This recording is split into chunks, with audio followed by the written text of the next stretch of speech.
మీరు ఏ కోరికతోనైనా చెయ్యవచ్చు. ఆయన పరబ్రహ్మస్వరూపుడై అనుగ్రహించేస్తాడు. ఎందుకంటే అలా యోగమునందు నిలబడగలిగిన ప్రజ్ఞాశాలి కనుక. శ్రీరామాయణంలో ఒక చమత్కారం ఉంది, దాని పేరే రామాయణము. రాముడితో మిగిలిన వ్యక్తులందరూ నడుస్తారు. అసలు రాముడు కనిపించని కాండ ఉండదు సుందరకాండ వినా. సుందరకాండలో రాముడు కనపడకపోయినా రామ కథ 1కి 10 మార్లు చెప్పబడుతుంది. అటువంటి రామచంద్రమూర్తి వలన ఉపకారము కాని ప్రత్యుపకారము కాని పొందనివాడు రామాయణమునందు లేడు. ఆయనకి ఉపకారం చేసిన వాళ్ళందరికీ ప్రత్యుపకారం చేశారు. ఒకవేళ ఉపకారం చేయకపోయినా ఉపకారం చేశారు. కానీ ఆయన ఉపకారాన్ని పొంది కూడా ప్రత్యుపకారం నేను చెయ్యలేను అని చెప్పింది ఎవరితో అంటే ఒక్క హనుమతోని చెప్పారు. రామాయణ పరిసమాప్తి సమయంలో హనుమని దగ్గరికి పిలిచి గట్టిగా కౌగిలించుకుని ఒక మాట అన్నారు. మదంగే జీర్ణతాం యాతు యత్పయోపకృతం కపేహి నరహ ప్రత్యుపకారాణం అపత్సాయ అతిపత్రతాం అన్నారు. హనుమా, నువ్వు చేసిన ఉపకారము నా శరీరమునందు జీర్ణమైపోవుగాక. ఎందుకని? నువ్వు నాకు చేసిన ఉపకారానికి నీకు ప్రత్యుపకారం చెయ్యడం ఇక సాధ్యం కాదు. నేను కష్టంలో ఉంటే నువ్వు నా భార్య యొక్క జాడ కనిపెట్టావు. ఇప్పుడు నీకు ప్రత్యుపకారం చేయాలంటే నీకు అటువంటి కష్టం కలగాలి. కోరచ్చా నేను? అందుకని నేను కోరను. నీకటువంటి ఆపద రాదు. కాబట్టి నీకు నేను ప్రత్యుపకారం చెయ్యలేను. నీవు చేసిన ఉపకారము నా శరీరమునందు జీర్ణమైపోవుగాక అని కౌగలించుకున్నారు. హనుమ ఒక్కరు తప్ప రామాయణం మొత్తం మీద ఈ స్థితిని పొందిన వారు వేరొకరు లేరు. అందుకే రామచంద్రమూర్తి అవతార పరిసమాప్తి సమయంలో ఆయనతో అందరూ వచ్చేస్తానని వెనక వెళ్ళిపోతున్నప్పుడు హనుమని కూడా అడిగారు. హనుమా, నువ్వు వస్తావా అని అడిగారు. రామచంద్ర ప్రభో, మీరొకటి, మీ కథ ఒకటి, మీ నామం ఒకటి కాదు. ఎక్కడ ఏమి తెలిసినా తెలియకపోయినా రామనామము రామనామము రమ్యమైనది రామనామము అంటే అక్కడ పెడతాను. రామ కథ చెప్తే పెడతా, రామాయణం చెప్తే పెడతా. ఇప్పుడు రాముడు అన్నాడు, మక్కథా ప్రచరిష్యంతి యావల్లోకే హరీశ్వర తావద్రమస్య సుప్రీతో మద్వాక్యమనుపాలయం. రామశాసనం హనుమకి. ఎక్కడ రామనామం చెప్పినా, ఎక్కడ రామ కథ చెప్పినా, ఎక్కడ రామాయణం చెప్పినా హనుమా నువ్వు అక్కడికి వెళ్ళి కూర్చుని వింటూ ఉండు. హనుమ సభలోకి వచ్చారు అంటే సభలో ఉన్న వాళ్ళందరికీ మంగళమే. నన్ను నమ్మండి, చచ్చిపోయేవాడు కూడా బతుకుతాడు.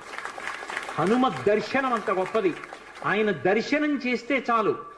నిన్నను మీతో చెప్పా, సంధ్యాకాల దర్శనంతో సమానం. ఉపద్రవాలు కూడా తొలగిపోతాయి. అంత శక్తివంతం హనుమద్ దర్శనం అంటే. అటువంటి హనుమ సభలోకి ప్రవేశిస్తారు, ప్రవేశించి అనుగ్రహిస్తారు. ఎందుకని అంటే పైన రామశాసనం ఉంది.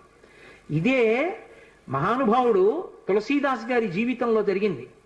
తులసీదాస్ గారు ప్రతిరోజు గంగానదిలో స్నానం చేసి చెంబుతో కాసిన నీళ్లు తీసుకొచ్చి రావి చెట్టు మొదట్లో పోసి రావి చెట్టు కింద కూర్చుని తపస్సు చేస్తూ ఉండేవారు.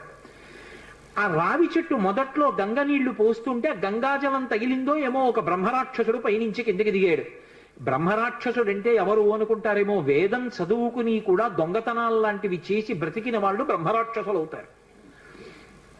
పతంజలి చరిత్రలో చెప్తారు.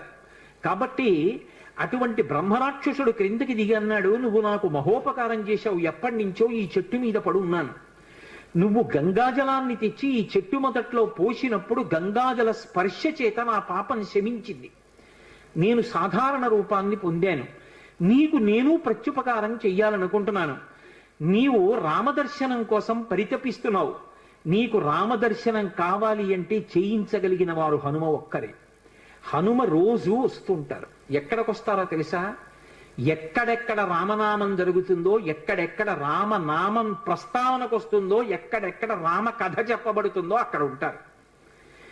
కాశీలో హనుమాన్ ఘాట్లో ఒక వ్యక్తి రోజు రామాయణం చెప్తున్నాడు. అక్కడికి వచ్చి కూర్చుంటారు. ఎలా గుర్తుపడతావో తెలుసా? అందరికన్నా ముందు సభలోకి వస్తారు. అందరికన్నా ఆఖరణ కళ్ళ నీళ్ల పెట్టుకుని ఒక్కడు తలదించుకుని నడిచి వెళ్ళిపోతూ ఉంటాడు. నువ్వు గుర్తుపట్టి వెంట వెళ్ళు అన్నారు. అప్పుడు ఆ రూపంలో వెళ్ళారు. అన్ని వేళలా అలా వెళ్ళరు, ఏ రూపంలోనైనా వెడతారైనా. కాబట్టి తులసీదాస్ గారు హనుమాన్ ఘాట్కి వెళ్ళి కూర్చున్నారు. అందరికన్నా ముందు ఒక వ్యక్తి వచ్చాడు రామాయణం వినడానికి. అందరూ వెళ్ళిపోయిన తర్వాత తల ఉంచుకుని కన్నులమ్మట నీరు కారుతుండగా వెడుతున్నాడు. తులసీదాస్ గారు ఆయన వెంటపడ్డారు. ఆ వ్యక్తి కనిపెట్టాడు, ఎవరో నన్ను వెంబడిస్తున్నారని. ఆయన హనుమ, ఆ ముందు వెడుతున్నవారు. వెనక్కి తిరిగి గద్దించారు, ఎందుకు నా వెంట వస్తున్నావు, ఆగక్కడ. కాదు, నాకు రామదర్శనం కావాలి, నీ వల్లే జరగాలి, వెళ్ళి కాళ్ళ మీద పడ్డారు. కాళ్ళ మీద పడితే ఆయన ఒక స్థలాన్ని చెప్పారు, అక్కడ కూర్చుని నువ్వు జపం చెయ్యి, తపస్సు చెయ్యి, నీకు రామదర్శనం అవుతుందన్నారు. తులసీదాస్ గారు కూర్చుని తపస్సు చేస్తున్నారు. తపస్సు చేస్తుంటే రామలక్ష్మణులు ఇద్దరూ రాజకుమారుల రూపంలో గుర్రాల మీద వచ్చారు. వచ్చి గుర్రాలు దిగి అరుగు మీద సేద తీరారు.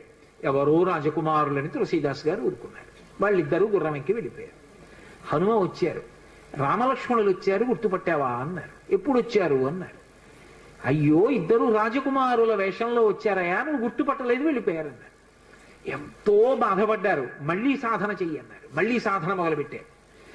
మళ్ళీ సాధన మొదలు పెడితే కొన్నాళ్ళు అయిపోయిన తర్వాత చిన్న పిల్లవాడి రూపంలో రాముడు వచ్చాడు. గంధం తీస్తున్నారు తులసీదాస్ గారు రామచంద్రమూర్తికి అనులేపనం చేయడానికి. చిన్న పిల్లవాడి రూపంలో వచ్చి, తాతా తాతా నాకు గంధం ఇస్తావా అని అడిగాడు. ఇది రాముడి కోసం రా, పో అన్నారు తులసీదాస్ గారు. మళ్ళీ పొమ్మంటున్నాడు రా రాముడు వస్తే అని హనుమ వెంటనే పంజరంలో చిలక రూపంలో వచ్చి పాట పాడారు. రాముడు బాలుడి రూపంలో వచ్చి తులసీదాస్ గారిని గంధం అడుగుతున్నాడు, గుర్తించలేని తులసీదాసు వెళ్ళిపోమ్మంటున్నాడు అని. అది విన్నటువంటి తులసీదాస్ గారు వెంటనే పిల్లవాడి కాళ్ళు పట్టుకుని పిల్లవాడి కాళ్ళ మీద పడ్డారు. పడగానే రామచంద్రమూర్తిగా దర్శనమిచ్చారు. దర్శనమిచ్చి, తులసీదాస్, నా పేరు మీద నువ్వు రామాయణాన్ని, దక్షిణ దేశంలో వాల్మీకి రామాయణం, దక్షిణ దేశం ఎక్కడైనా వాల్మీకి రామాయణం, కానీ నువ్వు ఇప్పుడు రామచరితమానస్ అన్న పేరు మీద రామాయణాన్ని రచించు. ఉత్తర భారతదేశంలో రామచరితమానస్కి ఎంత గౌరవం అంటే, మీరు ఆలయాల్లోకి వెళ్ళండి, వ్యాసపీఠాలు పెట్టి దాని మీద రామచరితమానస్ పెడతారు. గుళ్ళోకి వెళ్ళిన వాళ్ళు కనీసం ఒక్క శ్లోకమైన అందులోంచి చదువుకుని చక్కగా ఓ పువ్వు ఏదో పెట్టి నమస్కారం పెట్టొస్తారు. రామచరితమానస్కి అంత గొప్ప. విచిత్రం ఏంటంటే హనుమాన్ చాలీసా, రామచరితమానస్ రెండు తులసీదాస్ గారి శరీరంతో ఉండగానే ప్రఖ్యాతి వహించేసాయి. అటువంటి తులసీదాస్ గారు ఎప్పుడూ రామనామం చెప్తుండేవారు. ఒకప్పుడు తులసీదాస్ గారు గంగ ఒడ్డున నిలబడి ఉన్నారు. ఒక ఆవిడ గబగబా వచ్చి ఆయన కాళ్ళ మీద పడి నమస్కారం చేసింది. ఎప్పుడూ అలవాటు మీద తులసీదాస్ గారు దీర్ఘసుమంగళీ భవ అన్నారు. అయ్యా, నన్ను దీర్ఘసుమంగళీ భవ అంటున్నారు, నా భర్త మరణించాడు, అదిగో చితి మీద పడుకోబెడుతున్నారు దహన సంస్కారానికి, మీ నోట వంట వచ్చిన మాట అబద్ధం కాకూడదు అందావిడ. నా నోట రావడం ఏమిటమ్మా, రాముడు పలికించాడు. ఆయన వెంటనే అక్కడికి వెళ్ళి ఆ కమండలంలో నీళ్లు తీసి ఆ శవం మీద చల్లి రామనామం చెప్పారు. చటుక్కున లేచి కూర్చున్నాడు. ఇది చూశారు పాదుషా యొక్క గూఢచారులు ఆ గంగా తీరంలో తిరుగుతూ. తులసీదాస్ గారి దగ్గర రకరకాలైనటువంటి విన్యాసాలున్నాయి, ఆయన ఏమైనా చెయ్యగలడని పాదుషాకి చెప్పారు. పాదుషా తులసీదాస్ని పిలిపించారు. పిలిపించి, నువ్వేమిటో చచ్చిపోయిన వాడిని బతికించావుట, ఏవి కొన్నటువంటి వింత చేష్టితములు చెయ్యన్నారు. తులసీదాస్ గారు అన్నాడు, వింత చేష్టితములు చేయడానికి నేను గారడీవాణ్ణా? కాదు, రాముడు నన్ను పనిముట్టుగా అనుగ్రహించాడు, అది రామానుగ్రహం అన్నాడు. అంటే నేను చెప్పిన మాట పాటించట్లేదు కాబట్టి కొరడాలతో కొట్టండి అన్నాడు. అంటే అప్పుడు హనుమాన్ చాలీసా చేశారు తులసీదాస్ గారు. కళ్ళు మూసుకుని హనుమని తెలుసుకుని హనుమాన్ చాలీసా చేస్తుంటే భటులు వచ్చి కొరడాలు పట్టుకుని కొట్టడానికి పైకెత్తుతున్నారు.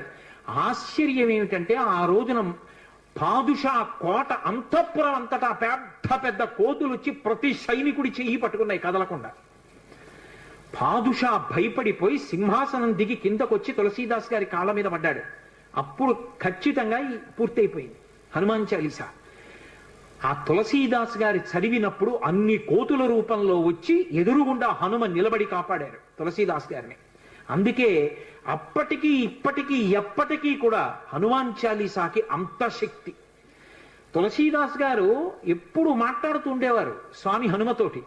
రామాయణ రచన చేసేటప్పుడు, రామచరితమానస్ రాసేటప్పుడు ఏ ఏ ఘట్టం దగ్గరికి వచ్చేటప్పుడు ఆయా ఘట్టం దగ్గర మళ్ళీ హనుమకి చదివి వినిపిస్తూ ఉండేవారు. హనుమ అంతా చదివి సరేనంటుండేవారు. అబ్బో, ఎన్ని చమత్కారాలు, వాళ్ళిద్దరి మధ్యలో ఎన్ని విశేషాలు జరిగాయో తులసీదాస్ గారికి హనుమకి. అంతటి గొప్ప అనుబంధం. అందుకే హనుమ గురించి తులసీదాస్ గారు ఏవి చెప్పారో అవన్నీ కూడా అద్భుతమైనటువంటి విషయాలు. రామచరితమానస్ అంత గొప్ప గ్రంథం. తులసీదాస్ గారిని అనుగ్రహించారు.